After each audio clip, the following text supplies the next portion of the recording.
Eh, j'en ai une bien bonne. À Paris, Hidalgo, elle veut plus des autocars parce que ça pollue. Alors regardez ce qui passe derrière.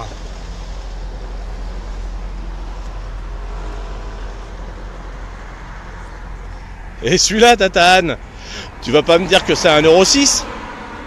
Il roule pas à l'eau, celui-là. Alors qu'est-ce que tu viens nous faire chier, putain? 30% de tourisme en moins à Paris. C'est pas bombé ici. Parce que tu crois que les gens ils vont finir par se balader en vélo? Mais faut arrêter, maman, écoute.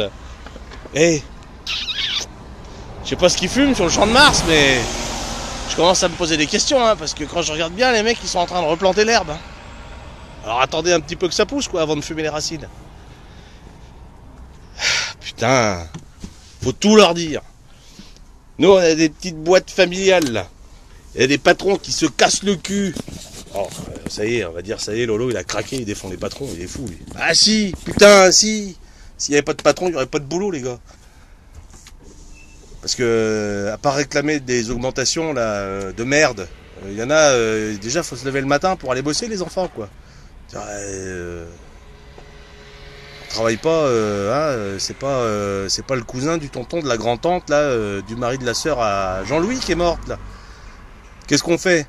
Alors j'ai dit, putain, si les patrons, ils se cassent les culs pour acheter des cars, parce que ça coûte une blinde un car, hein, c'est pas à la portée de toutes les bourses. Quand tu dois mettre 300 000 euros dans un truc, et puis qu'il faut que ça tourne, merde, là tu commences à te dire, faut que je fasse tout pour éviter Sainte Canicule. Parce que moi, à chaque fois que Sainte Canicule, elle passe dans le quartier, moi je perds des clients, moi.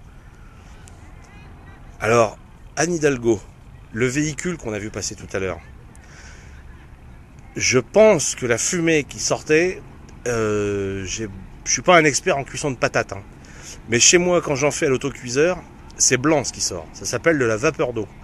Ça, c'est des vapeurs fossiles. Ton truc, il est euro moins 1000. À chaque fois que le mec il touche une pédale, il y a 20 tonnes de CO2 qui s'échappent du cul de ce bordel pour aller dans nos poumons. Bon, je dirais rien parce que je fume, donc forcément, c'est un petit peu comme si je suçais un pot d'échappement à chaque fois. Mais arrête de nous faire chier avec tes histoires. Tu veux régler le problème de la pollution à Paris? Moi j'ai la solution. J'ai pas fait de grandes études, mais putain, je peux te dire que la connerie ça aide. Déjà, renseigne-toi auprès des autres métropoles. Je veux dire les autres petits villages de France. Strasbourg, Park and Ride, efficace. Pourquoi? Parce que les autocars, on a beau être con, on est quand même un minimum intelligent. Il y a des choses qu'on comprend. Tu nous mets à un endroit de dépose, ou alors tu nous envoies dans un Park and Ride, et puis tu fais un tarif pour nos clients. On arrive dans le Park and Ride, on gare notre gros container avec 50 places, on s'arrête là-bas pour la journée. Donc là, tu trouves le marché. Tiens, profites-en, il y a les forains. Parle à Monsieur Campion, on va bien te trouver 2 ou 3 baraques là à gaufres, histoire de te foutre ça sur le Park and Ride. Et là, eh ben, tu taxes, allez, je sais pas moi, je vais dire 20 balles car vide pour la matinée, 50 balles pour la journée, et puis éventuellement, ça c'est pour les cars à vide. Le car qui vient avec tous ses clients, tu lui fais payer, je sais pas moi, 120 balles. 150 balles, mais tu donnes un pass journée pour tous les transports publics. Comme ça, regarde, si je compte bien, Tata Ad, la RATP, in the pocket. Donc déjà, eux, t'es tranquille, normalement, bon, quand il y a du cash, ils prennent, hein, RATP en général. Bon, moi j'ai connu des Auvergnats qui étaient vachement plus généreux que la RATP, donc c'est pour te dire quand même. Là, tout le monde y gagne. On pollue plus Paris. On pollue la région parisienne. Donc, c'est vachement moins grave. Là-bas, il y a que des cassos, hein, d'après ce qu'on écoute quand on regarde les politiques. Et puis, ou alors dans les petits villages, les petits villages gaulois résistants. Par exemple, qu'est-ce qui me viendrait comme petit village Bordeaux, mais ça fait un peu loin de mettre un Park and Ride. Non, mais t'as des trucs cons, tu vois, Provins, Meaux, tout ça, là, toute la monnaie, tu t'en fous. Et là, eh ben, tu désengorges avec tous les gros culs hein, qui viennent soi-disant faire chier les Parisiens dans leur triste vie de Paris, là où les mecs ils se font la gueule, ils se mettent des coups de couteau parce que t'as refusé de leur donner une clope, enfin bref.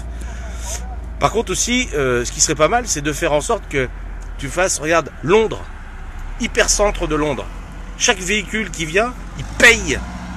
Là, tu vas voir que les cognos là, qui viennent glander à longueur de temps avec leur bagnole, tout ça pour la frime, ben là, ils viendront plus. Ou alors, il va falloir qu'ils vendent vachement plus de drogue hein, dans les UP. Voilà. Dédicace aux UP, hein, bien sûr. Et t'as aussi tous les connards là, merde, comment on appelle ça déjà? Ah oui, les VTC, les taxis, les trucs comme ça. Bah, c'est pareil. Les mecs, ils ont le monopole. Donc bah, tu leur dis, c'est bien, vous voulez bosser les gars. Par contre, faut envoyer la fraîche. Faut envoyer la fraîche les cousins. Parce que le parrain il est mort. Ici c'est la marraine qui prend la thune. D'accord? C'est toi la marraine. Après, le dernier point. C'est là, si je compte bien, 2, 4... putain, j'ai encore regardé les émissions d'M6, j'ai plus de cerveau. Les voitures qui viennent de l'étranger, pas de l'étranger, de l'extérieur de la périphérie. Faut leur dire aux gens, si vous venez qu'à 1 par voiture, fuck, oh, plus bas la moustache. Pendant ça fait Adolphe, mais là ça fait Laurent. Donc dans ton cul, tu viens tout seul dans ta voiture, tu pollues 5 fois plus que les autres. Et ben tu payes, tu casques. Tu veux venir à Paris, tu viens ou en utilisant les moyens de transport parisiens, ou alors tu vas te faire foutre. Et puis tu viens à 5 dans ta voiture. Et t'as pas 5 amis? Et ben profites-en, c'est bientôt Noël. Fais ta lettre au Papa Noël et puis tu lui demandes d'avoir qui t'envoie 4 cassos comme toi quoi. Et puis vous montez dans votre bagnole et de 100 dents là et puis vous venez faire chier le Parisien qui travaille parce que y a que lui qui le fait. Mais voilà.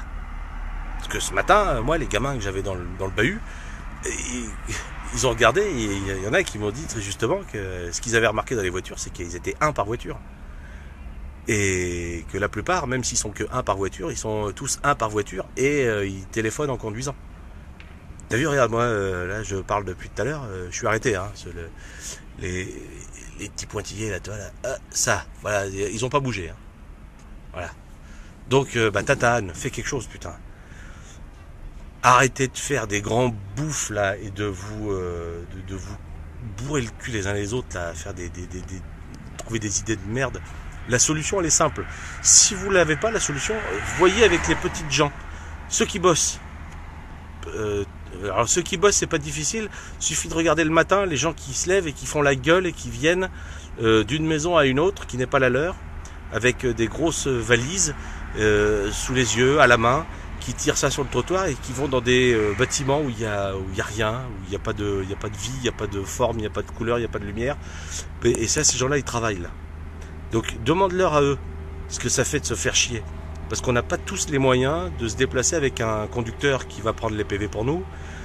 On n'a pas tous le bras long pour se faire sauter les prunes quand on stationne où qu'on veut, quand qu'on veut. Et puis voilà quoi. Et arrêtez de prendre tout ce que vous dit les PDG des grandes boîtes, la SNCF, tout ça. Ces mecs-là, ils en ont rien à foutre. De toute façon, ils vivent pas ici. Hein? Donc voyez plutôt avec mon patron par exemple. Demandez-lui s'il serait content de payer un petit peu moins et de voir ses cars faire un peu moins de kilomètres et de pas venir à Paris. Allez, comme ça éviterait que certains se fassent ouvrir les soutes dans les feux quand il y a des manifs de merde, parce que nous on s'en fout nous de vos manifs de merde. Et la plupart ils manifestent, ils savent pas pourquoi. Il y a un Coluche qui a fait un sketch qui est exceptionnel dessus. Hein, à bas la répression et les manœuvres policières, et puis à la fin de la manif les mecs à bas les boutons pression, vive les fermetures éclairs. Mais c'est ça. Sur 6 km, les mecs ils savent pas de quoi ils parlent. Alors demande aux gens, consulte les gens. Et puis profites-en pour essayer de retenir des idées quoi. Je sais pas, tu fais comme moi quand j'étais à l'école, je prenais un petit calepin, un stylo. Et quand il y avait une idée qui passait, toc, j'essayais de la choper. Si je la chopais pas, j'essayais d'en prendre au moins les grandes lignes. Tu fais comme moi. Alors, parce qu'on n'est pas trop con quoi, tata. Voilà. Alors c'était la recette de Lolo Cuisine. Voilà, c'est pour toi. Bisous. Sois sage. Et arrête de faire des idées de merde. Ah, tiens, un gros bus City Side Sitting. Ah, c'est pareil. Bon, enfin ça, j'en reparlerai. On passera à les escroqueries vues par le tonton Lolo. Ah, ce sera un autre objet. Tchou San. Embrasse François. Il n'y en a plus pour toi.